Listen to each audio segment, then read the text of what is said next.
Mas sobre essa questão de contratação, por exemplo, quando a gente foi começar as primeiras contratações, a primeira contratação que a gente teve não foi uma contratação, foi a madraça da Malu, que inclusive trabalha na equipe dela até hoje. Quando eu entrei no grupo Primo, né, ela ficou na equipe da Malu, saiu da minha, mas era um familiar, porque eu tinha muito medo de processo trabalhista. O meu avô teve um restaurante, ele teve 20 funcionários e teve um ponto onde um saiu e processou e ganhou. Era aquela época que onde você processava, você ganhava. Aí os outros começaram a usar o mesmo advogado pra isso. É normal. Aí eu falei, nossa, eu não quero esse problema pra mim. Eu fui pra internet, super normal. Porque na internet eu vi que eu poderia fazer muito com uma baixíssima equipe. No começo, sem equipe nenhuma. Só que eu comecei a ganhar 1 milhão em lançamento de curso, né? Eu falei, poxa, preciso ter alguém pra me ajudar hoje em dia. Aí eu fui contratar, mas centralizei o máximo que eu pude, que eu não queria contratar, eu tinha essa dor. Primeiras pessoas, da família. Aí quando eu fui ver contratação mesmo, de fora, eu fui ver, bom, vamos ver quanto custa contratar uma pessoa. Aí eu pensei, é o mínimo. Mas não é o mínimo. Porque pra pagar o mínimo pro cara, você tem que ter lá FGTS, INSS. Custa o dobro. Pois é, custa o dobro. Você bota as provisões todas, então pra pagar 1.000, que era o mínimo da época, precisa de 2.000. É isso. Só que como a empresa era do Simples, pagava mais ou menos aí naquela época, vamos arredondar pra 20% de imposto, né? Então, repare que eu tinha que ganhar um X de receita, sobre isso ia ter 20% de imposto, e eu tinha que sobrar lá no mínimo 2.000 pra pagar pro cara. Então, esse cara pra ganhar 2.000, tinha que faturar 2.500. Eu pegava 20% disso, que era o imposto do governo, sobrava os 2.000, ele recebia 1.000. E pra esse cara, ele pensava, nossa, eu tô trabalhando muito pra ganhar R$1.000 e no final ele vai consumir 40%, 50% é imposto das coisas que ele consome no Brasil. Então é uma estrutura que você vê, é um moedor de carne, né? E sabe o que é loucura, assim? Você quer pagar 1.000, custa 2.000 e o cara recebe 800, né? 750, na verdade, por causa dos impostos que ele paga ali do lado dele de imposto de renda. E ainda tem o que você falou, imposto sobre consumo. Pois é. Cara, eu tive, assim, a experiência com os destaques, a gente abriu em 35 países, né? Então eu tive CNPJ em 35 países. Caraca. É uma loucura o quanto que o Brasil é ruim em comparação ao resto. E tem um índice porque que você viu, né? De cara a comparação. Não, na prática, né? Eu tive 35 CNPJs pelo mundo.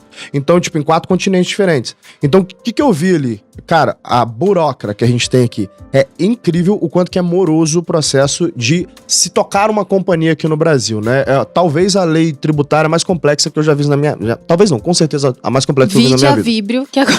Exato, a Vibrio que agora tá sendo proibido de crescer. A gente não Outro ponto que, cara, é incrível, assim, o sistema trabalhista do Brasil, ele te penaliza por você gerar emprego. Então, vamos lá, vamos pegar pandemia agora, né? Os dados de desemprego dos Estados Unidos estavam assustando todo mundo que acompanha a economia, né? No início do ano passado. No meio do ano passado, tá todo mundo assim, fodeu, acabou o mundo, né? E aí a gente viu uma recuperação tão rápida, cara, mas tão rápida. E a gente falou, caramba, isso no ano passado, tá? Pré-Biden.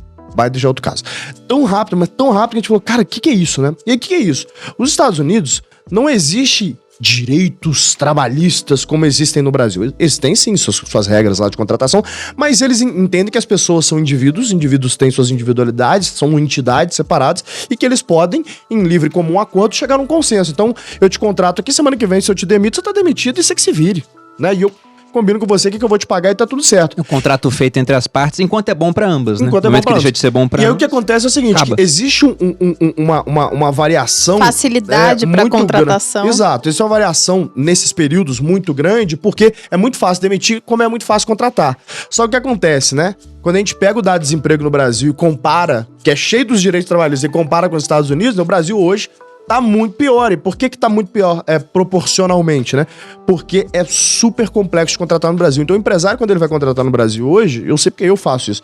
Eu penso 10 vezes, cara, eu realmente preciso dessa função? Porque se eu errar a mão aqui, vai me custar grana pra poder demitir essa pessoa e eu tenho que ainda por 3 meses assumir esse custo, ainda vou ter que trazer uma outra pessoa.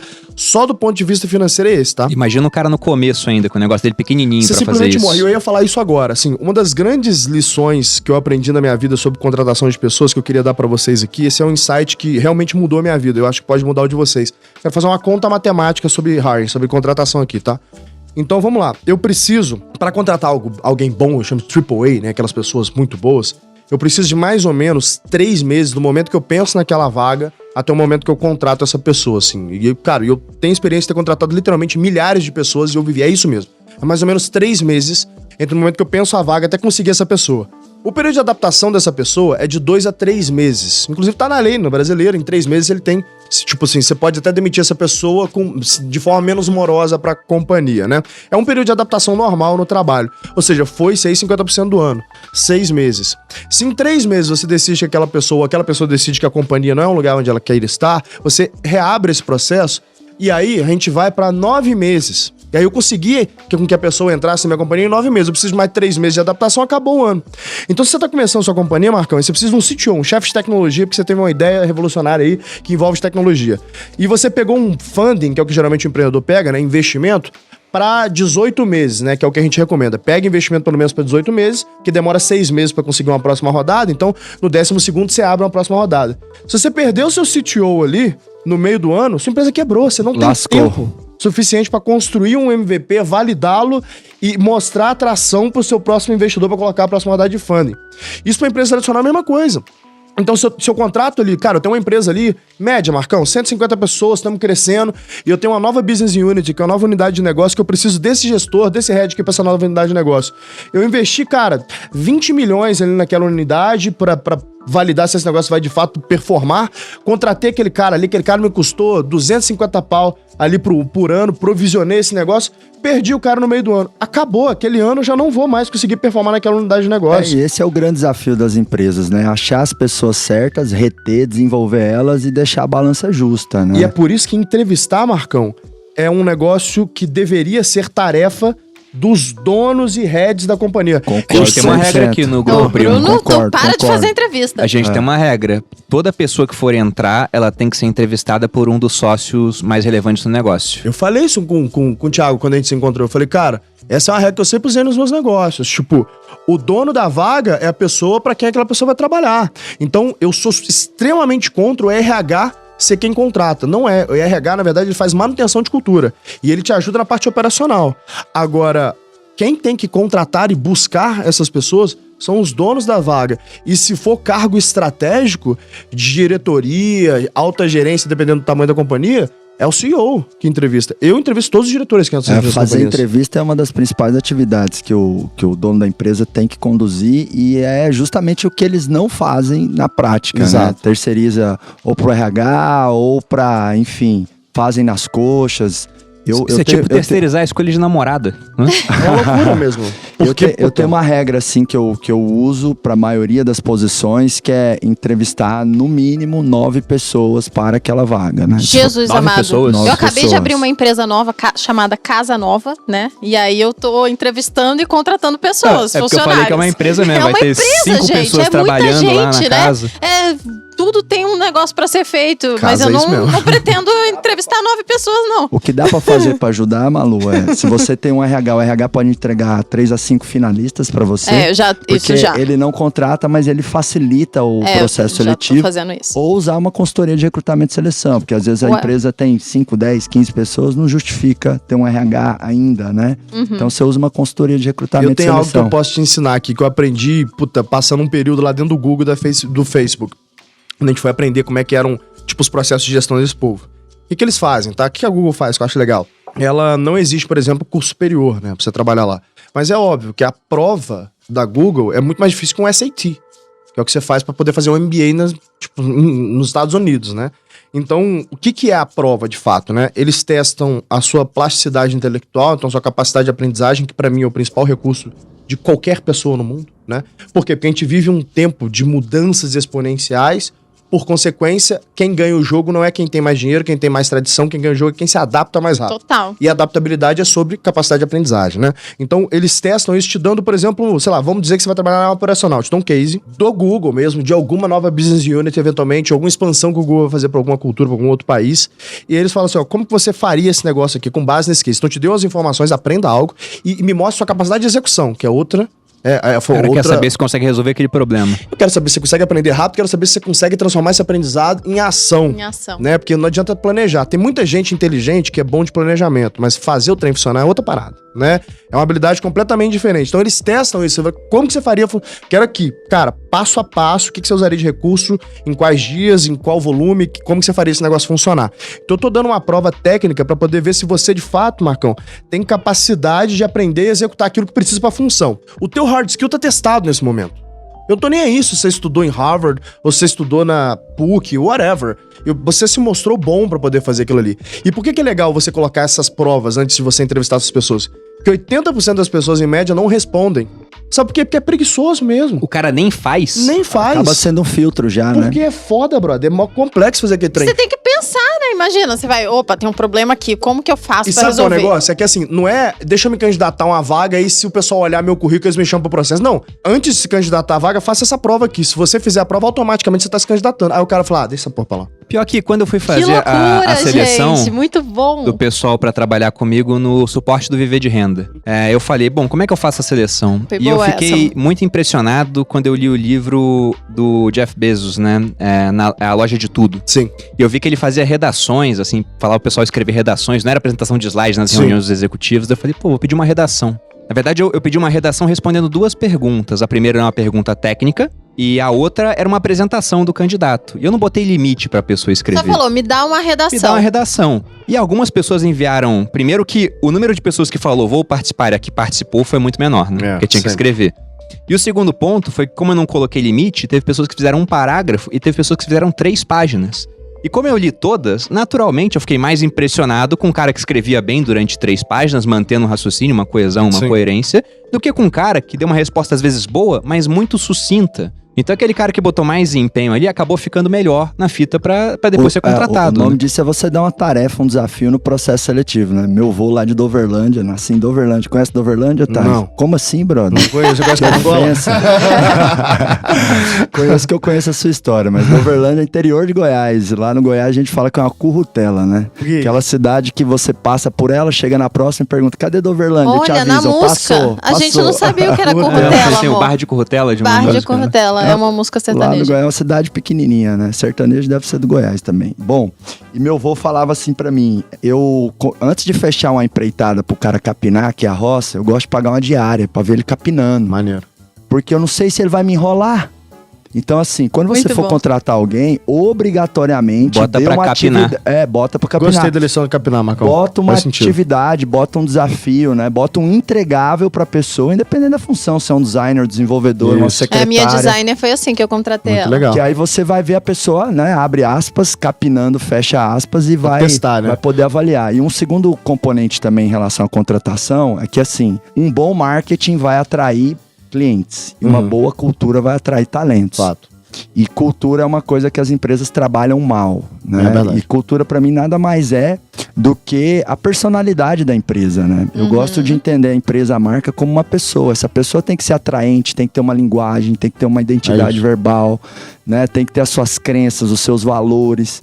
Então poucas empresas declaram a sua cultura, né? E quando você declara cultura, você faz uma coisa muito massa que, além de atrair talentos, né? Isso gera engajamento. Você também acaba tendo que declarar o teu propósito, a tua missão. E se você não estiver no jogo da missão, você tem mais chance de desistir, né? Verdade. Quem tem propósito fica menos cansado. O dinheiro, ele não tem que ser o fim, né? Fato. Ele realmente tem que ser o meio, né? O fim tem que ser um impacto. Para mim, empresa é uma célula social. O maior mecanismo de transformação social se chama empresa. Para mim, o cúmulo da solidariedade e a prosperidade, porque a prosperidade são coisas que estão crescendo, e para algo crescer, quando o Thales explodiu e é esse cara de sucesso, quando vocês dois, o Grupo Primo, eu e uma galera massa no mercado, a gente cresce, um monte de gente cresce junto com a gente. Sim. Com certeza. Quando você ilumina a sua vida, você joga luz em quem tá em volta também. Né? Exatamente. Posso complementar o processo de contratação? Eu ia favor. só falar que é por isso que a pessoa tem que estar na internet. A empresa tem que estar na internet, né? Mais uma vez você falou. Concordamos. Porque ela tem que mostrar os valores, ela chama a atenção e ela propaga tudo que ela acredita pela internet, principalmente. Por isso, toda vez que eu falo que eu queria contratar, enche o meu direct de gente que conhece os meus valores, conhece o que é a minha empresa Isso. e fala, eu quero trabalhar com você. Perfeito. Inclusive, são fatores que a gente utiliza para atração de talentos, né? Palestra, redes sociais, PR, né? Uma boa relações públicas vale muito mais do que dinheiro, e artigos, né? São 4 fatores que a gente utiliza para atração de talentos. Mas o que eu ia complementar aqui, depois que eu fiz esse teste de hard skills, eu resolvi a parte do hard skills. Só que se hard skills fosse determinante para uma pessoa ser bem-sucedida naquilo que ela faz, eu nem precisaria entrevistar. Eu ia pegar o melhor cara da turma lá de engenharia e falar, tá contratado. E geralmente, repara pra você ver, quem são os donos dos negócios?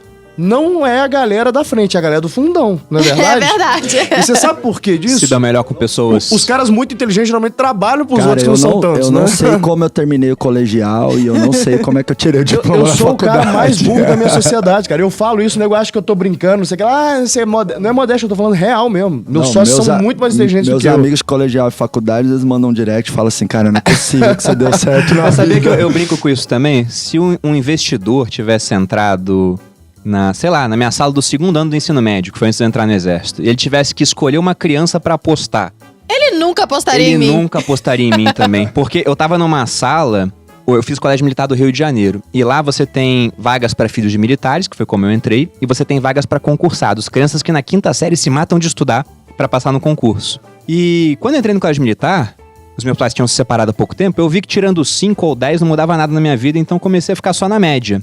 E quando chegou no 2º ano, eu achava que eu era burro. Porque eu tava tão acostumado a só estudar pra tirar 5, que eu falei, bom, não sou bom nesse negócio. E de 30 pessoas da minha sala, eu era, sei lá, o 27º pior. Então, o investidor só ia entrar lá e me escolher se ele gostasse de apostar no azarão. Porque eu tinha uma possibilidade de pagar mais, né? Caso ele acertasse a aposta. Porque os favoritos mesmo, eu não tava nem um pouco perto deles. Mas sabe o que acontece, Bruno? É aí nesse momento que vem a segunda parte agora do processo de entrevista que eu aprendi lá dentro da Google, né? Aí vem a entrevista pra poder testar suas habilidades Específicas. não técnicas. Eu esqueço o nome desse Soft termo em skills, português. A soft habilidades skill, mas tem comportamentais. as habilidades comportamentais, obrigado. cognitivas Testar também suas fala. habilidades comportamentais, né? Então eu quero testar, cara, por exemplo, sei lá, se você é uma pessoa criativa, eu quero testar se você é uma pessoa adaptativa, eu quero testar se você sabe trabalhar em grupo, se você sabe falar bem. Pra cada cargo eu tenho uma série de habilidades. E o pessoal do fundão vai bem nisso, né? É o Geralmente piadista, mas é o cara que fala. O cara do fundão, muitas vezes, né, eu sei porque eu fui esse cara, né, eu descobri que eu tenho déficit de atenção há pouco tempo atrás. Então, como eu tinha muito déficit de atenção, eu acabei desenvolvendo uma técnica pra aprender mais rápido aquele negócio e ficava bagunçando a aula, né? Imagino que alguns aqui se veem. Eu tenho dislexia, que também é um problema de aprendizado. É um puta problema.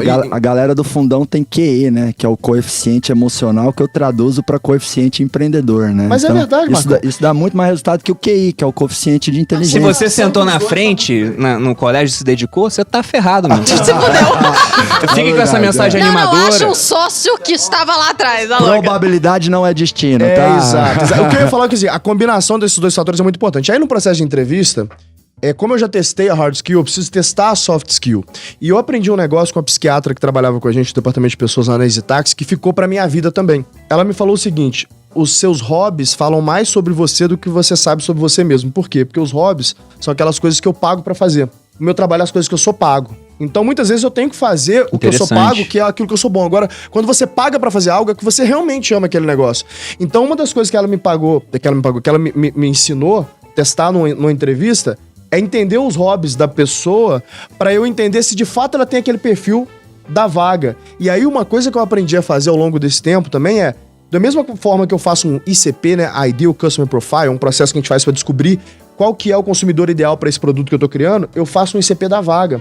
Então, eu desenho, por exemplo, a minha vaga para gerente de vendas, Marcão. Meu gerente de vendas, ele é aquele gestor carismático, mais agressivo, na medida certa, que tem disponibilidade de viajar, porque essa vaga é para poder abrir norte e nordeste do Brasil.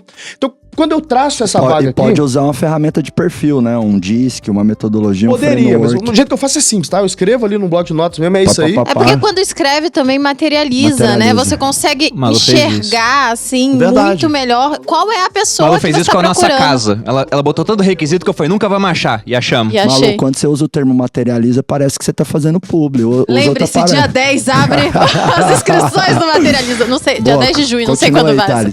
Mas aí o que acontece? Então, quando eu escrevo ali o meu perfil, eu já tenho um direcionamento do que eu quero na vaga. Porque antigamente, como é que a gente aprendeu nas escolas de negócio a recrutar? Pega as melhores faculdades, o cara que é mais inteligente, bota pra dentro. Tá errado. Não é assim que as maiores e melhores empresas do mundo recrutam. As maiores e melhores empresas do mundo, as que mais crescem, elas recrutam por uma série de fatores, dentre eles a adaptabilidade. Eu preciso testar se essa pessoa, por mais inteligente e que tenha uma soft skill, bem apurada ali, mas talvez ela não seja a pessoa certa pra vaga. Então, pra essa vaga que eu falei, que era gestor de vendas, que eu preciso de uma pessoa agressiva e carismática que vai fazer expansão norte-nordeste, se eu tivesse tudo isso, mas sei lá, a esposa desse, ou o marido dessa mulher estivesse, cara, no início de uma doença grave que ele precisasse dela, talvez ela não poderia pegar essa vaga porque ela precisa estar perto, ela precisa estar em casa, sabe? Então, tem que ter esse casamento pra garantir que as pessoas, que ela tem todas as habilidades técnicas e soft skills ali, emocionais, né, pra poder assumir aquela vaga, mas que também tá no momento dela assumir aquela vaga. Então, esse é o ponto 1. Ponto 2 que eu aprendi sobre contratação é que é o seguinte, quando você tá contratando pessoas AAA, aquelas pessoas muito boas, aqueles unicórnios do mercado que todo mundo quer, não é você que contrata essas pessoas, é a pessoa que te contrata, meu querido. Por exemplo, se eu for falar de um developer formado na Poli aqui, que tem 7 anos de experiência e que já trabalhou no Nubank. Esse cara, ele trabalha onde ele quiser no mundo, não é só no Brasil não, tá? E, inclusive, você tá disputando com um cara lá da Alemanha que tá fazendo vaga de home office e paga 10 mil euros por mês pra Essa é uma dificuldade de hoje, né? Essa é a realidade do Brasil, tá? Hoje. Então, como é que você contrata um cara desse? Esse cara, ele vai trabalhar contigo não só por causa da grana. Como Deus dá o cobertor conforme o frio, né? A gente tem a sorte de ter um negócio chamado cultura, como o Marcão falou. Então, muitas vezes, eu tenho uma empresa lá em Berlim que tá pagando 10 mil euros, falando um caso que eu vivi, tá?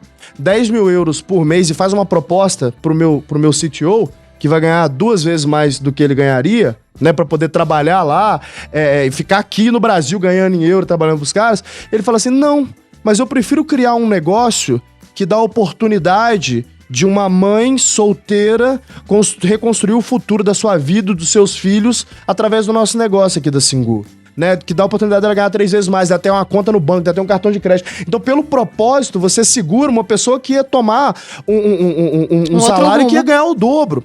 Então, propósito, Marcão, ele é, assim, pra deixar prático aqui, né? Você consegue... Como que eu crio um propósito da companhia, né? Eu preciso escrever quais são os meus princípios e valores. Então, o meu propósito, na verdade, ele é um framework, ele é um molde para tomada de decisão. Tão simples quanto isso. Pra que serve o propósito? Porque o dia que vocês, por exemplo, vocês têm um propósito, vocês são casados, vocês acreditam nos mesmos valores. Então, o dia que tiver ausência de um dos dois, se vocês precisarem tomar uma decisão, eu tenho certeza que vocês vão tomar uma decisão de uma forma muito parecida. Sim. Por quê? Porque vocês acreditam nos mesmos valores. Com certeza. E é isso que o Marcão falou, que deu uma aula, falou muito bem. Ele falou, eu tenho que comunicar esses valores, senão as pessoas na organização não entendem o que eu tô comunicando. E para que serve cultura, né? Exatamente para que a organização como um todo haja de uma forma muito parecida. Porque aí eu sou uma unidade, eu sou mais Como forte. foi, né? amor, Se o que você pessoal falou? souber- Cultura é aquilo que acontece quando cultura ninguém é o que está acontece na vendo. empresa quando os gestores não estão olhando. É isso. Mas tem um ponto interessante sobre propósito, que é quase como você tá num carro em uma estrada, né? Se as pessoas que estão no carro não sabem onde é o destino, elas vão ficar na pista lenta e olhando toda a placa pra ver se aquela é a saída que vão tomar. Se elas sabem o destino, se elas têm um propósito alinhado, elas sabem, não é aqui, tá muito longe, pega a pista rápida, vai embora e vai chegar muito mais rápido É isso. naquilo que você Eu quer. tenho uma pergunta muito prática que ajuda as empresas a definir o seu propósito, a sua missão, né? Porque o erro comum das empresas é pensar no que elas fazem para definir a missão. E você pode até pensar nisso, mas o teu propósito é o impacto do que você faz.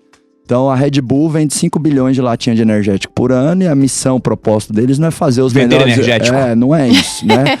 é fazer com que o homem realize coisas impossíveis. Então os caras vão lá, pegam a grana do lucro das 5 bilhões de latinha e financiam o homem morcego, o salto da estratosfera, as corridas malucas. Então assim, pense sobre a seguinte questão. Se você e todos os seus concorrentes, ou seja, a sua categoria, deixasse de existir, o que aconteceria no mundo?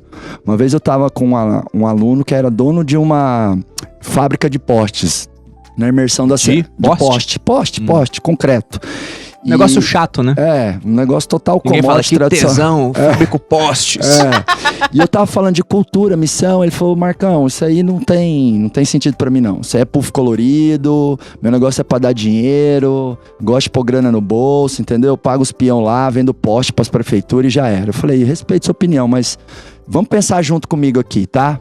Pensa sobre essa pergunta. Se a sua empresa deixasse de existir todos os seus concorrentes, o que aconteceria? Aí ele respondeu pra mim assim, não teria luz na cidade à noite. Falei, e o que aconteceria? As pessoas não sairiam à noite, elas teriam que ficar dentro de casa. E aí eu pontuei ele. Falei, então será que a sua missão não é ajudar as pessoas a terem uma vida por inteiro?